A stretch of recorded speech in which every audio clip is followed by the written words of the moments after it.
안녕하세요. 구해줘 빌딩 김지환, 박시우입니다. 역상역에 위치한 건물 앞에 나와 있는데요. 오늘 소개할 건물의 위치와 상권 알려주세요. 2호선 역삼역에서 약 900m 거리에 있는 건물입니다. 창업가 거리에 속해 있는 입지로서 벤처기업 인증 시에 세금 혜택 가능한 위치입니다. 저층부에는 F&B가 많이 이루어져 있고 위층에는 다 사무실로 많이 이루어져 있는 상권입니다. 그럼 오늘 소개할 건물은 어디 있나요? 바로 뒤에 저 건물입니다. 건물의 정보 알려주세요. 대지 면적 69.58평, 건축 면적 41.03평, 연면적 189.94평, 지하 1층에서 지상 4층까지 이루어져 있고요. 건폐율은 59.5%, 용적률은 223.91%, 이종 일반 주거 지역, 건폐율은 채워졌고 용적률은 23.91평으로 약 17평 정도 이득 본 건물이라고 보시면 됩니다. 거의 다 공사가 마무리된 것 같은데 진행 단계는 어느 정도까지 된 건가요? 사용 승인 접수를 좀 해놓은 상태고요. 네. 공사 자체는 이제 95% 정도. 청소나 조경 공사 이런 것만 좀 남은 상황인데요. 다음 주까지 마무리가 될 것 같아요. 리모델링을 진행하신 좀 솔루션의 포인트들이 있다면 짚어주세요. 오피스가 확장되고 있는 동네인데요. 기존의 저 주택스러운 느낌을 오피스로 좀 바꾸는 데 전환점을 좀 뒀고요. 유리를 갖다가 라운드로 발주내는 거는 좀 쉽지 않은 일인데 한 5장 발주내면은 한 장 정도는 실패하는 그런 난이도 있는 공사인데 이면도로의 코너 느낌을 살리고 싶어서 저희가 라운드로 해가지고 코너 건물의 느낌을 좀 살리고자 했고 메인 마감재가 박판 타일 사이즈의 대형 느낌을 줄 수 있는 큰 판넬로 시공을 했습니다. 상층부 주택이 내력벽 철거하면서 오피스가 입주하기 좋은 형태로 갖췄고요. 엘리베이터가 없는 건물에 엘리베이터 넣었고 지하까지 엘리베이터가 내려가는 그런 상황을 좀 만들어 놨습니다. 오피스 건물이라고 하셨으니까 이 주차가 좀 궁금한데 네. 주차는 어느 정도까지 되는 거예요? 법정 주차 대수는 5대인데요. 실질 주차 대수는 7대에서 8대까지 충분히 가능한 상황입니다. 외부도 굉장히 멋진데 내부도 궁금하거든요. 저희가 내부 들어가서 이야기해 보겠습니다.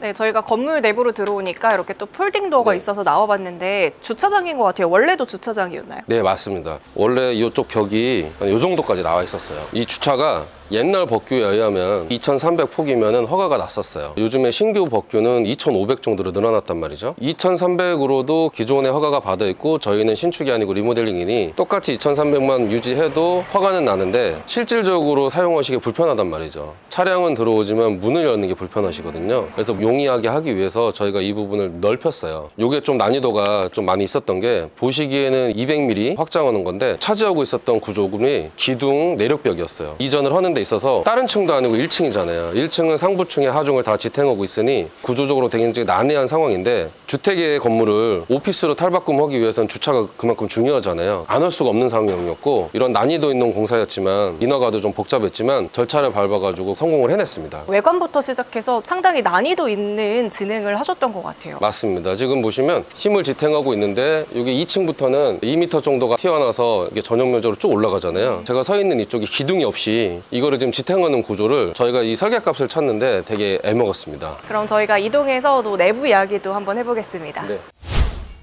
저희가 건물 2층에 올라와 봤는데 여기가 주거 공간이었다는 게 믿기지 않는 것 같아요. 네.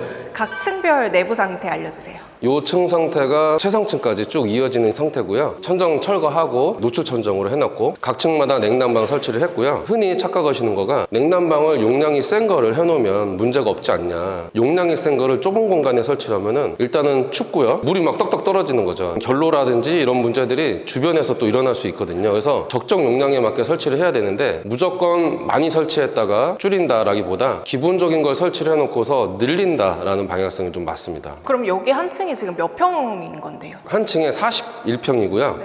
엘리베이터나 계단실 5, 6평 정도가 빠지면 35평 정도가 전용 공간입니다. 건축주님들이 많이 궁금해하시는 부분이 있어요. 화장실을 전용 공간 안에 넣는 게 좋은지 밖에 넣는 게 좋은지 건물이 작은 편이다, 꼬마 빌딩이다 할 때는 화장실을 전용 공간에서 밖에서 두는 건데 이유가 있어요. 전용 공간 안에다가 화장실을 두게 되면은 화장실을 들락날락 거리는 걸 알게 되거든요. 그러면은 여성분들 같은 경우 좀 민망하기도 하고 화장실 앞에는 반경 몇 미터는 책상 배치를 못하고 데드 스페이스가 돼요. 애매한 공간으로 또 빠지는 경향이 있거든요. 그래서 좁은 꼬마 빌딩일수록 공용 공간으로 빼는 게 가급적 좋습니다. 그래서 저희도 남녀를 구분해서 바깥으로 뺐기 때문에 바로 앞에 별도의 공간을 두지 않고 엘리베이터 홀과 화장실의 통로가 겸용으로 사용되니까 공간이 훨씬 효율적으로 나오게 돼요. 그럼 이번엔 저희가 옥상에 올라가서 옥상은 어떻게 활용되고 있는지도 이야기 나눠보겠습니다. 네. 이 옥상은 뭐 어떤 포인트로 공사를 진행하셨나요? 바닥에 좀 방수제 보호하고 수평감을 느끼면서 좀 보행을 할 수 있는 페데스탈로 했고요. 나중에 누수가 생겼을 때도 보수가 되게 용이한 장점이 있습니다. 그리고 여러분들 이제 오래된 건물들 가보시면 외부 에어컨 배관들 굉장히 지저분하게 주렁주렁 매달려 있잖아요. 실외기를 갖다가 모아서 집중을 했으니 앞으로 좀 그럴 일이 전혀 없고, 그리고 담장을 조금은 높게 했어요. 왜냐면 주변이 주택가다 보니까 시선을 좀 차단해야 될 것 같아서 사람 눈높이 정도로만 좀 해서 상부 하늘을 바라보기는 편한데 옆에 건물들이랑은 시선 차단을 좀 해놓은 상태로 약간은 개방감 있으면서도 조금은 프라이빗한 담장 높이를 좀 정리를 했습니다. 그럼 이렇게까지 공사한 기간이랑 비용은 어느 정도 들었을까요? 네. 공사 기간은 설계 인하 기간, 해체 심의까지 해서 5개월에서 6개월 정도 거쳤고요. 공사도 6개월 정도 만에 마무리가 됐습니다. 정확한 금액을 좀 말씀드리면 건물 소유자님께서 어떤 입장이실지 좀 잘 모르겠어요. 그래서 여러분들 예산 책정하실 수 있게 좀 말씀드리자면, 신축에는 평당 1,000만 원 정도 예산을 잡고 움직이잖아요. 리모델링 같은 경우는 평당 500만 원 정도 책정을 하는데, 건물이 아주 크면은 500만 원보다 더 낮아지겠지만 건물의 연면적 사이즈가 200평대 좀 이하면은 500만 원보다 좀 높게 책정을 해야 돼요. 건물에 대한 이야기 대표님과 나눠봤다면 이번에는 수익성에 대해서 조금 더 자세하게 이사님과 이야기 나눠보도록 하겠습니다.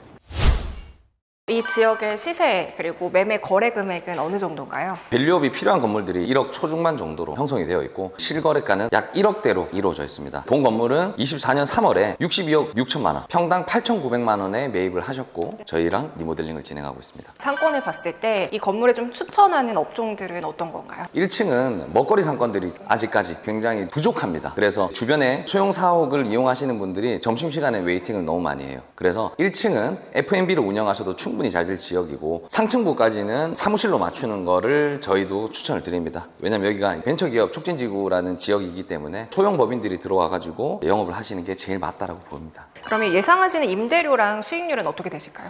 일단 주변 평당 임대료 시세는 통임대 기준으로는 11만 원에서 14만 원까지 형성이 되어 있고, 층별로는 지하는 한 6만 원에서 8만 원, 1층 같은 경우는 12만 원에서 18만 원까지, 그리고 상층부도 한 8만 원에서 12만 원 정도 형성되어 있고요. 본 건물 같은 경우는 보증금 2억 5천에 월세는 2,300만 원, 평당 NI 한 12만 원 정도 평균적인 수준으로 현재 맞추고 있고요. 저희가 리모델링을 이쁘게 잘 해놔서 그런지 연락이 많이 오셔가지고 조만간에 맞춰지지 않을까 생각하고 있습니다. 항상 우리 고객님들이 많이 걱정하시는 부분들, 이제 혼자 건물을 찾으려니 이게 좋은지 아닌지도 모르겠고, 또 밸류업을 하자니 어디서부터 손을 대야 되는지, 뭐 이런 다양한 측면에서 좀 어려워하시는 것 같습니다. 이번에 인생빌딩 프로젝트를 소개해 드리려고 합니다. 인생빌딩 프로젝트가 간단하게 뭔지 대표님 얘기해 주시면 좋을 것 같아요. 네, 건물주님들하고 아니면 또 건물주님이 되시고 싶으신 분들과 저희가 되게 많은 일들을 하는데, 대체로 고민거리가 하나로 귀결이 돼요. 본인의 전 업이 바쁘신데 챙겨야 될 게 너무 많다. 자, 매수 검토, 공사, 설계 인허가도 요즘 한 단계가 아니고 여러 단계고요. 그리고 뭐 감리자 선정에, 공사업체 선정에, 복잡한 일련의 과정들을 거치시다 보면은 진짜 뭐 질리세요. 너무 힘들어하시고, 이런 업무를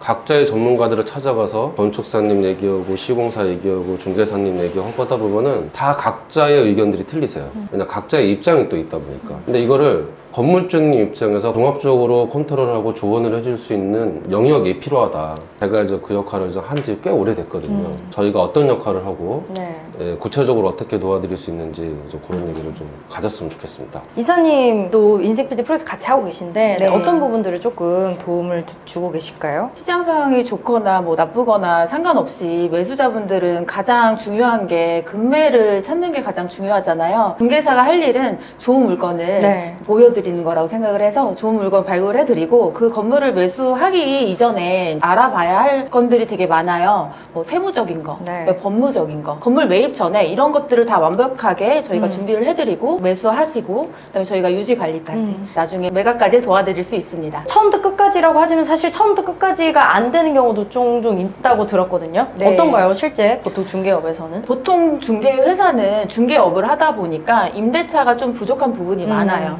네, 저희 회사는 이제 시공회사를 모토로 이제 공사도 책임지다 보니까 이제 건물을 매입하고 공사 부분까지 하시면서 저희가 임대차까지 네. 이제 임대 사업부가 또 따로 있고요. 이제 대표님께서 새로 시작하시는 빌딩 유지 관리를 하면서 저희가 거기에 맞는 컨텐츠를 채울 수 있는 또 방법들도 많이 모색을 하고 있기 때문에 많은 도움을 드릴 수 있을 것 같습니다. 전문가가 금매라고 생각합니다. 그 금매가 시세보다 싸요. 거래가보다 싸고 진짜 급매예요. 근데 검토를 했더니 이 건물이 용적률 검표를 제대로 못 찾는다. 증축을 못 한다. 그리고 신축도 어렵다. 이런 분석을 통해서 합리적인 어떤 건축 행위를 밸류업을 못 한다라면 그건 급매가 아닌 거예요. 그쵸. 그냥 단순히 전문가들을 끌어들여서 물어본다고 해결되는 게 아니고 그쵸. 건축주님 입장에서 투자자 입장에서 그 똑같은 시각으로 이걸 바라봐 줄 수 있어야 되거든요. 맞습니다. 전문가들이 모인 집단의 협업을 한다면 넘어서서 나라면 어떻게 할 것인가라는 시각을 접근하는 방식이 필요하다고 생각이 듭니다. 그리고 저희가 이제 영상에 올려드리는 매물도 사실 올려드리면 되게 빠르게 네. 나가긴 하지만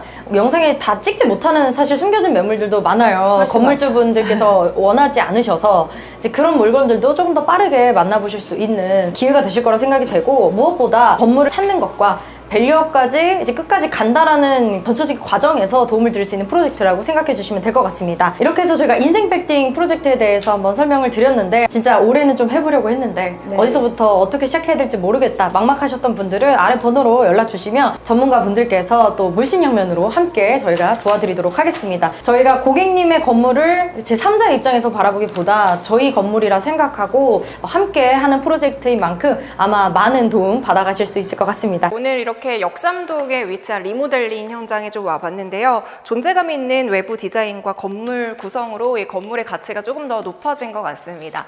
그럼 다음번에도 저희 더 생생한 현장으로 다시 찾아뵙도록 할게요.